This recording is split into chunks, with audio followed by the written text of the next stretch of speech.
Well, a big hello and many thanks for looking in at the channel. And it's been some time since I've sat here and spoken to you from this little workshop office, so welcome. And the reason I'm in here today is, well, it's just because I've realised that I'm a day or 2 days, I don't know when this is going up, tomorrow or the next day. I'm a couple of days away from 2 years since the first upload, and that's a bit frightening. Where's that time all gone?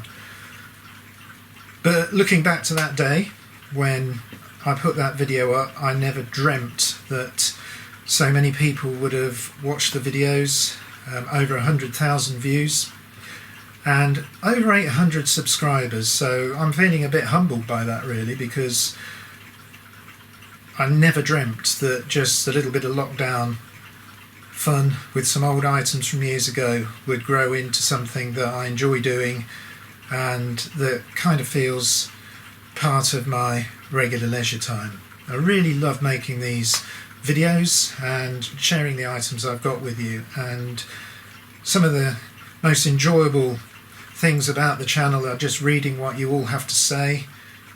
It's great to hear that lots of you have got some of these models and your experiences with these items, albeit, you know, it could be now, could be back when they first came out. All of it is just great to read.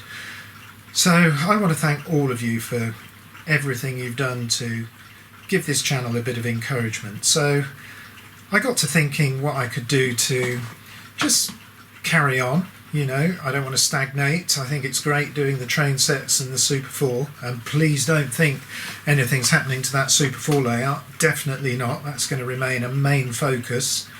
It's taken a long time, well, 2 years, to get to where it is now. The final track plan is more or less set in stone, but I've got the higher level sections to finish. I just need to get my nickel plating plant up and running again, and then I think mainly it's just going to be increased functionality and perhaps putting a few more items on the layout, but that is going to remain a big part of the channel. But as some of you might know, the Super 4 layout isn't actually in the building that I live in, so I do have issues, especially in the winter when it's cold, dark, about making the best of it. So I've been having a think about what I can do to bring a little bit more content to the channel when I'm not at the Super 4 layout. And who remembers this? This is the Princess Royal, featured in a video some time ago, languishing away. And that got me to thinking, so I had a look through some of the boxes and take a look at that. Nice Triangle Battle of Britain class, but you know, no criticism. Someone's had a lot of fun with this model, but they've put their own spin on it, different nameplates and you know, different numbers and a bit of painting here and there. Well, I think I might move into a little bit of loco refinishing. So it's going to be a learning curve because I've not done it before, but I think we'll have the occasional video on the channel learning how to strip down these items, whether they're plastic or metal bodied, and really getting a nice new finish on them. And because they're all ready, just excuse that, we've got a little bit of a chime time coming up, 4 times on the hour. Some of these like to show me that they're still working, which is good really, because that's how the customers prefer them, these clocks. So back to the refinishing. Yeah, no important loco is going to be tinkered around with, but I think it's going to be great fun. And I've got a little bit of a interest in wartime liveries. I've always wanted some of the Wren War Department locos in black or grey. So I think I'm going to be, first of all, because they're quite easy colours to apply, maybe one of the projects will be to perhaps do the Princess Royal in a black livery. I haven't decided yet, but certainly the Battle of Britain class I will either do in a black or a grey livery. So I'm looking forward to bringing you some updates on all of that, and I am building a little spray booth. I do have an airbrush that I've used for different parts of clock refinishing, so I think that's going to be just the job for spraying up these locos. So I'm looking forward to that. Now, you might not know, but I do live in Northamptonshire, but a little bit out in the countryside, and the internet isn't fantastic. In fact, sometimes uploading videos to the channel can become problematic, but I'm pleased to say that there's a lot of work going on to potentially bring us fibre connections, and I'm really hoping that comes along, because another idea I've had is that the support I've had from a lot of DC enthusiasts on YouTube, not just viewers, but other channel operators. Now, I'm not going to name people, because when you start naming people, unfortunately you tend to always leave somebody off, and I would hate to do that. So the support I've had from a lot of other channels is much appreciated, and I just think that there's a lot of information out there for DCC people, but not so many DC themed chats or live streams. So maybe I'll explore and see whether I'm brave enough to perhaps maybe think of doing an occasional live stream, getting together with other DC channels and other enthusiasts, all you people that, you know, take the time to watch and comment. So if you think it might be a good idea to talk about the more vintage side of the hobby and share our ideas and what's going on, please let me know, because I think it could be quite good fun, especially as I've made lots of new friends all around the world, you know, over in Canada, down in Australia and New Zealand, all these places that would be normally out of reach, but with the internet it can be like just being next door. So it would be great to get people together and chat about Triang and Hornby 00 and all the things that we enjoy.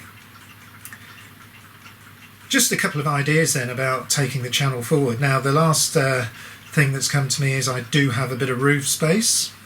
Mrs. Snooze is unaware of my plans at the moment, so they could be subject to change.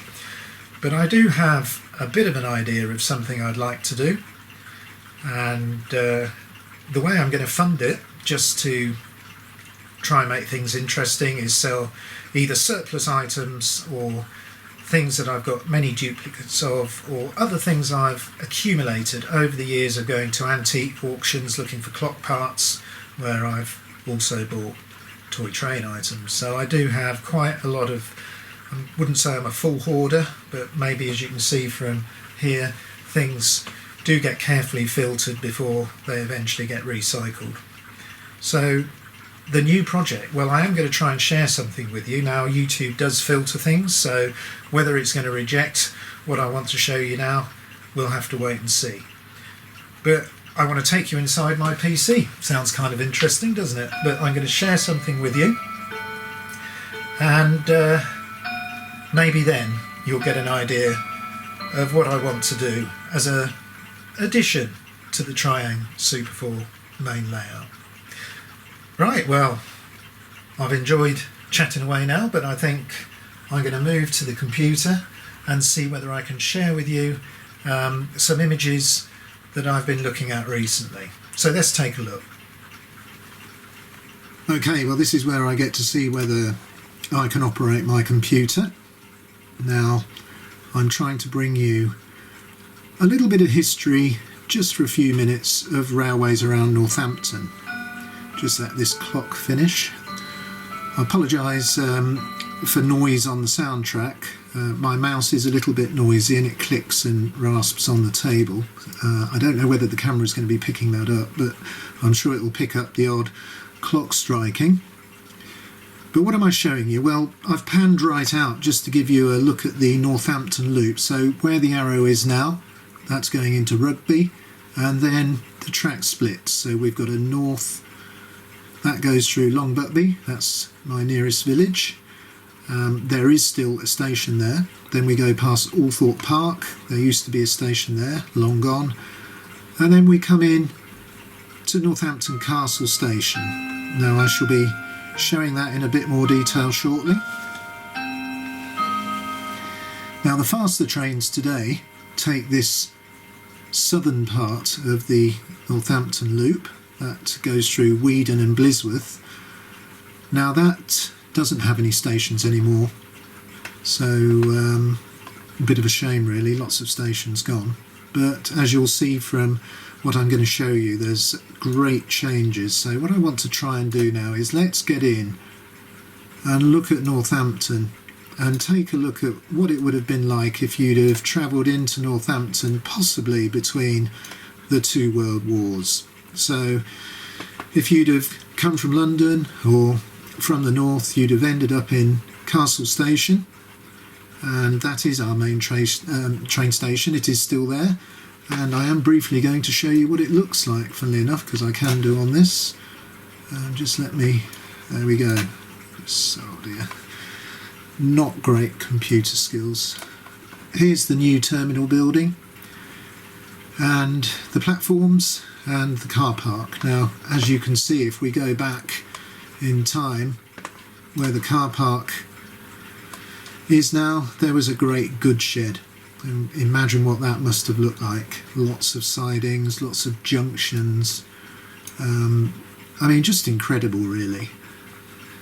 And then what I really want to show you is everything that's no longer here. So if we go to the south of Castle Station, we can just look at this line here.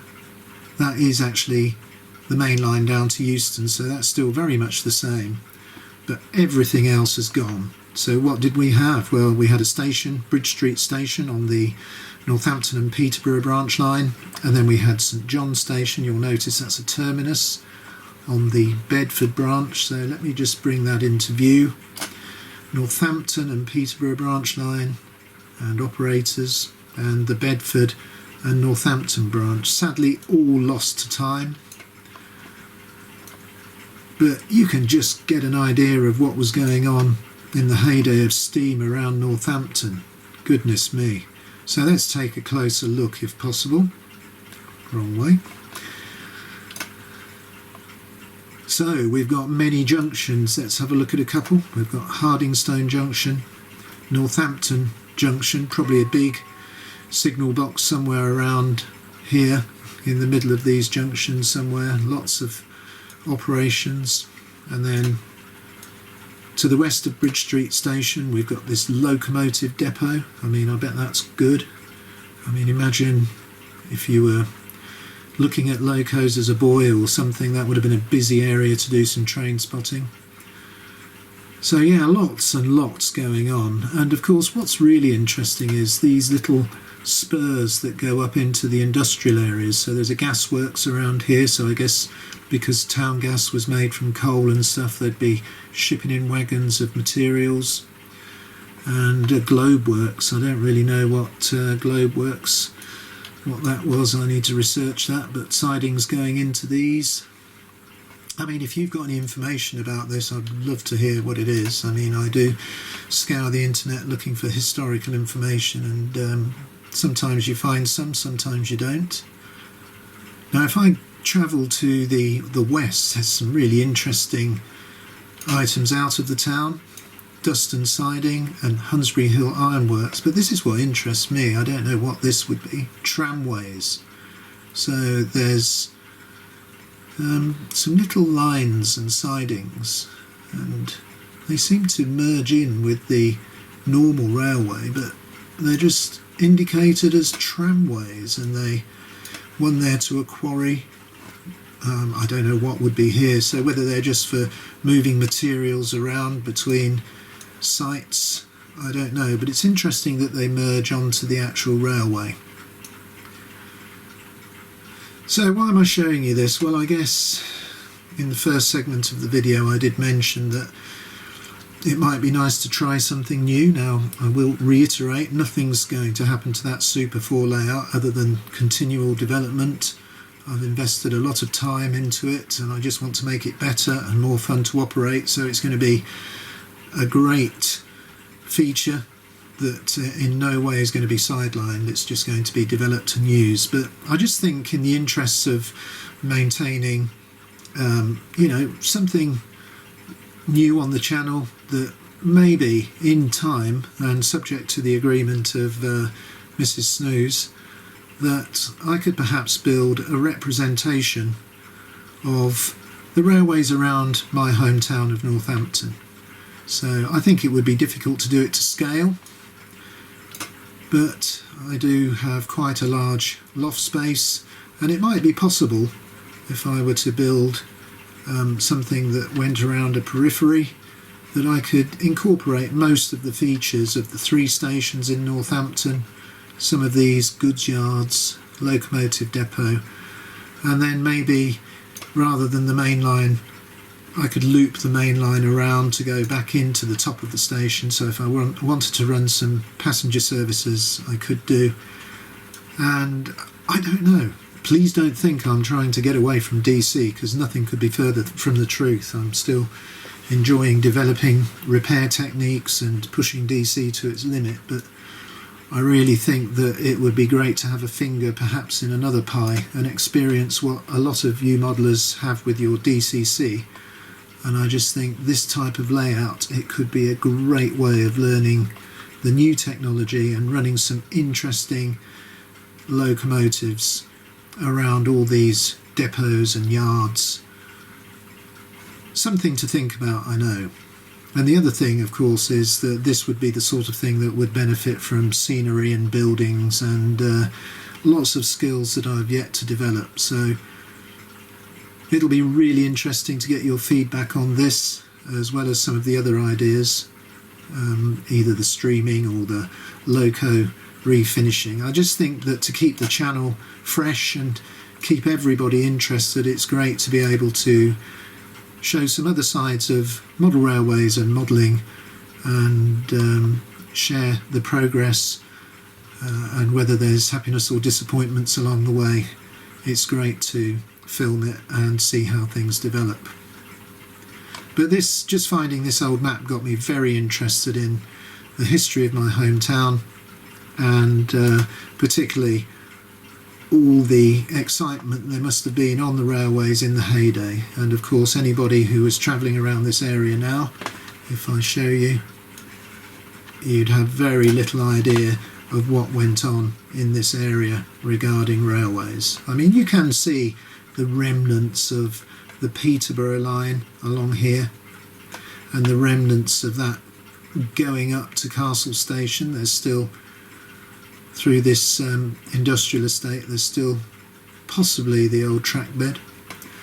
Maybe in the future I'll try and walk along some of these areas and share with you some photographs or video of what they look like now. Okay, well, I've enjoyed doing this, and there's a couple of things I just wanted to share with you before I finish this segment of the video. So if I move out to the north of Northampton, the line splits here. Well, of course, this is to Market Harbour, another sort of branch that's gone, but the Nen Valley, or Brampton Valley should I say, Railway has an excellent visitor centre and lots of activities that take part, and they do have track for a mile or two along this section. So if you're out this way, it's worth looking. Right, well look, Althorpe, we all know about Althorpe, I think. Sadly, I believe this island is the final resting place of Lady Diana Spencer, the home of the Spencers. And look, years ago they did have Althorpe Park Station on the north part of the Northampton Loop. Sidings there. I mean, I bet that was a great place to visit, but sadly no trace of the station now, and just a bit of industry there. Okay, let's get to my local train station, Longbuckby, on the way to Rugby. This station does still exist. The platforms are very, very much the same, but the buildings now, there's just a porter cabin. It would be interesting to see what they look like back in the day. And also goods sheds and yards, they've all gone to be replaced by industry. So lots of changes, but great to still have a station not too far from where I live. I think one final thing just to show you, which I was totally unaware of until I started having a look at the items on this map. There's another town not too far from me called Daventry. Well, I never knew it ever had a railway link. or a station, and there it is in black and white, the Weedon and Leamington line, and it's a single track line. This is so a very small line, and if we go to Weedon, now this is where the faster trains go through at the moment. There was a station at Weedon, no longer. There was new, I mean it was in the news there might be a new one, but I've heard nothing. But looks like it could have been a busy place, because the Royal Ordnance Depot was, you know, that was still being used. Trains bringing munitions and gunpowder and other stuff in and out. Also by canal. The canal link sadly severed now and built over, and the railway link gone. But if we look at the station, there's a platform there, and this little lonely line, well, that goes along here and then splits off, and that is the Weedon to Leamington. I think that's like an end-to-end branch really, isn't it? But I bet there were some great services along that back in the day. And it's just fantastic to scrutinise these old documents and just have a look at all the things that were, you know, available years and years ago. Now if I go to Braunston, there's a little station at Braunston, and of course we've got the canal, the Grand Union Canal there. So lots of interesting communications there, good sheds. So it was probably quite a busy little line. Anyway, I hope you've enjoyed this little insight into the railways back in their heyday in Northampton. And if I just carefully try and go past Althorpe Park again and get back towards Castle Station, where we started our journey today, I'm going to finish off just by showing you again the wonderful infrastructure that surrounded Northampton in the heyday of steam locomotives.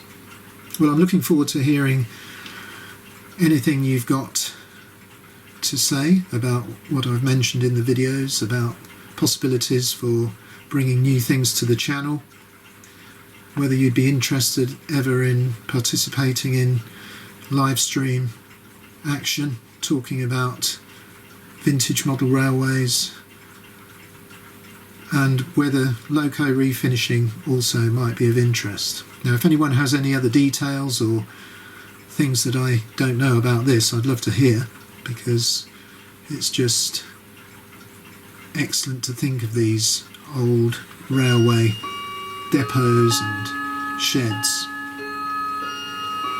Well, the clock's striking yet again, so this must be dragging on, so I think I'm going to bring the video to an end. And once again I want to thank everybody for taking an interest in the channel, and I look forward to bringing you more videos. And indeed, on the desk in front of me, I perhaps didn't show them in the first segment, I've got a couple of batteries ready for the battery controller in the Rural Rambler set, which I'm hopefully going to bring in the next video. So until that video, all that remains, I think, is for me to wish you all the very best, and until the next time I will say goodbye.